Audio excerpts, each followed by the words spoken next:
So I got my crew with me today. You guys ready to do heavy lifting and get stung a lot? Look how strong I am. I can carry this. So we're getting, that's Megan, that's Rebecca, and we're getting ready for the bees to ship out next week. And so I'm kind of just having a low-key morning, which I enjoy. Megan reminded me I'm supposed to have coffee with her, which I'm looking forward to.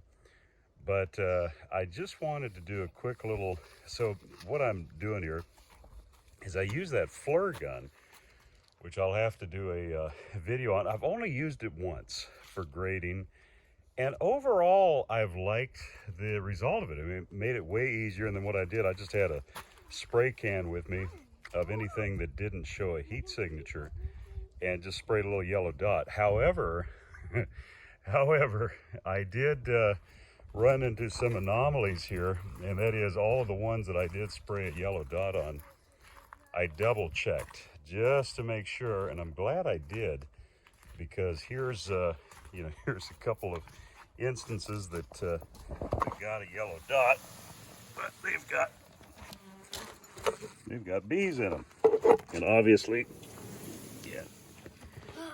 and so obviously those hives are still good. So the for those of you who have used a FLIR gun more, you could probably give me more of a rundown on how that happens. I'm thinking just off the top of my head, what may have been the issue more than anything was the ambient temperature. It's been actually pretty mild here in the Pacific Northwest. We're just south of Olympia. I love it. Such a pleasant looking food.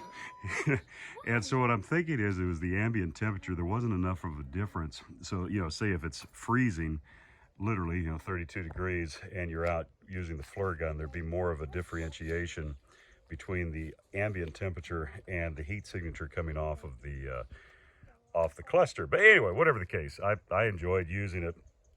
And so what I'm doing now is just pulling the dead outs.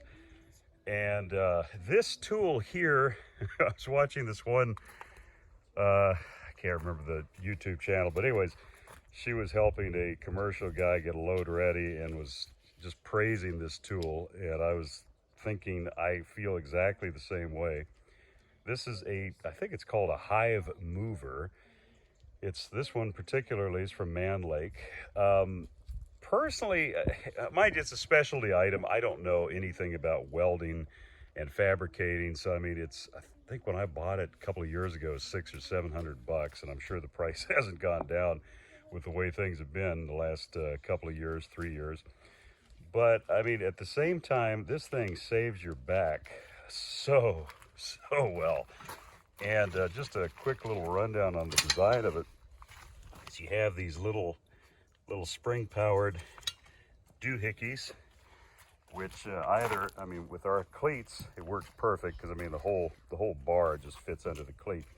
But even if you don't have cleats, like on here, that spring-loaded doohickey, which is what I'll reference it as now, just goes in your handhold, and then you can move them out with ease.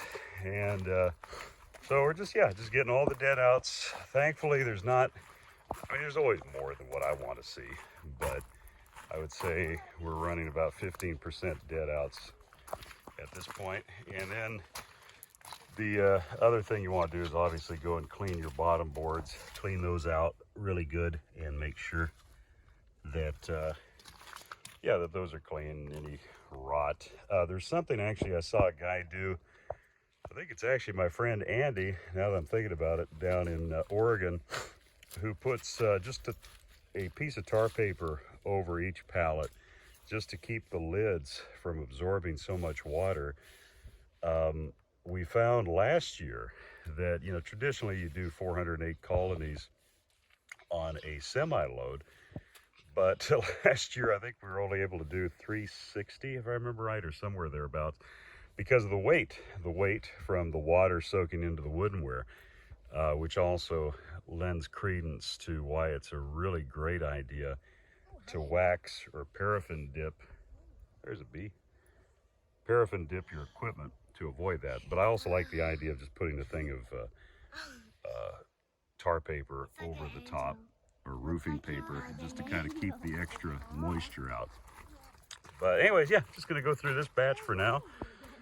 And I think there's like 300 colonies here. I'm just gonna go through real quick, get the dead outs pulled, and then get them ready. So anyways, so yeah, just sort of a rundown of what we're doing. And from all of the crew, guys want to say goodbye? Bye. I'll turn it around here too, because I know how important it is for you to see my face too. Anyways, see you guys later. Bye-bye.